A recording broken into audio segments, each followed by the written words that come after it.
Sian Lim, nag-trending muli dahil sa isang blind item. Director niya sa isang show na si Jojo Sagwin, ibinuko ang aktor. Kim Chu, pinagmumura daw dati ni Sian? Naku, shocking ito. Tara at pag-usapan natin.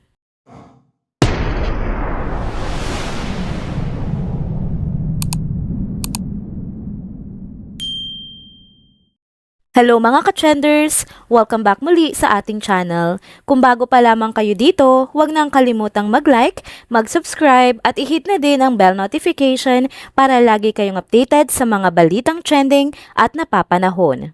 Umani nga ng kabi-kabilang batikos ang naging interview ni Sian Lim sa Fast Talk with Boy Abunda sa pagpupromote ng kanyang movie na Playtime. Inaakusahan siya ng madaming netizens na ginagamit na naman niya ang pangalan ng ex-girlfriend nito na si Kim Chu. Bukod nga dito ay may blind item din na lumitaw sa social media na madami ang nagsasabi na ang tinutukoy sa naturang blind item ay si Sian Lim. Ito nga po ang nakasaad sa blind item. May ipis na lumipad sa standby area nila. Hinawi ni aktres at di sinasadyang napunta kay aktor. Nagalit si aktor, akala niya ay sinadya ni aktres. Minura-mura niya si aktres. Shocked si aktres kasi napatili si aktor dahil sa ipis. Huwag maingay writers ng teleserye. Si Sian Lim nga po ang usap-usapan na bida sa laman ng bagong blind item na inilabas ng isang account na Alt Inday Badiday. Ayon sa nasabing blind item, may insidente kung saan may ipis na biglang lumipad sa standby area at di inaasahang napunta ito kay aktor matapos hawiin ni aktres.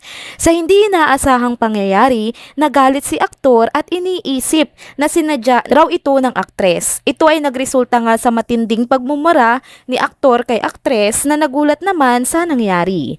Ang dahilan daw ng galit ng aktor, ang pagdili niya ng makitang ipis na lumipad na akala niya ay isang sadyang pambabastos ni aktres. Mabilis ding nag-comment sa nasabing post ang isang direktor na kilala rin sa industriya, si Direk Jojo Sagwin, na tila nagbibigay ng clue na tila ba may koneksyon ang pangyayari sa isa sa kanyang mga programa. Anya, parang sa show ko ito nangyari. Charles, ha ha ha. Agad kumalat sa social media ang pangyayaring ito at nagbigay daan sa iba't ibang espekulasyon mula sa mga netizens. Subalit mahalaga ring tandaan na ang mga ito nga ay mga blind item lamang at walang kumpirmasyon mula sa sangkot. Samantala, may isa pang shocking na balita akong nasagap. May chika daw na si Kim Chu ay minura-mura din ni Sian Lim dati sa hindi na natin nalaman pa na dahilan. Sinasabing matagal na raw nangyari ang insidente, mga taong 2016 hanggang 2019.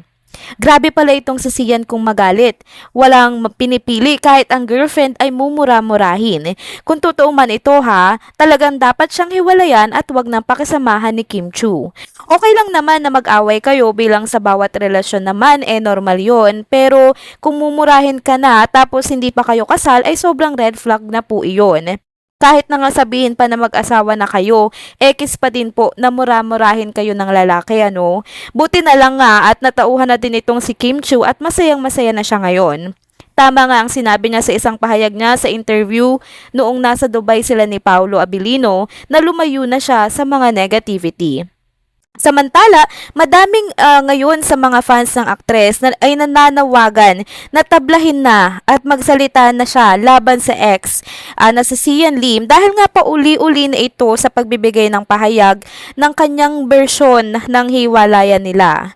Kayo ba mga ka-trenders, gusto nyo din ba na magsalita si Kim Chu sa hiwalayan nila ni Sian Lim? Tara, pag-usapan natin ito sa comment section ng video na ito. Ito naman ang ilan sa mga reaksyon ng mga netizens sa mga revelasyon ni Sian sa hiwalayan nila ni Kim. Sabi, Simply Clinton, sa ingay mo niyan, naniniwala na tuloy ako na nagpaluto ka nga ng steak bago yung breakup. Sabi naman ni Jover Lorio, pag alam mong di kikita pelikula mo, ayun, gamitin mo ex mo. Komento naman ni NCA, Never Let Go, di makamove on si Sian, kailan to tatahimik? Sabi naman ni Ava Maldita, anong feeling ni Sian? Kakampihan siya ng tao kasi si Kim ang nakipag-break? Mas magtataka nga ako kung bakit nagustuhan to ni Kim eh. Silent quitting ang drama para siya ang victim. Sabi naman ni Ada I'm Sember, we release our statement na we both decided to part ways. Okay na to oh, ba't kailangan pahabain yung totoo? Sirampla ka lang, paulit-ulit. Abugbog kita dyan eh, sarap mo duklon dyan. Ano kaya feeling ng syota mo ngayon? Puro Kim na lang bukang bibig mo. Adukol you like? Sabi naman ni Babylon 6, akala ko ba enough na? Bakit panay talak? Diyos ko, pinapahalata mo lang na ang bitter mo. Mukhang hindi pa rin ito nakaka-move on kahit may GF na. Pero feeling ko, hindi lang siya bitter sa hiwalayan nila, kundi pati sa success ng mga project ni Kim samantalang siya flop after flop. And there you have it mga ka-trenders, dito na po muna nagtatapos ang ating isa na namang trending video update. Salamat sa inyong pagsubaybay at pagsama sa akin hanggang sa dulo ng video na ito. Pero bago kayo umalis, huwag niyo pong kalimutang mag-like, mag-subscribe at i-hit na din ang bell notification para lagi kayong updated sa mga balitang trending at napapanahon. See you on my next one. Paalam!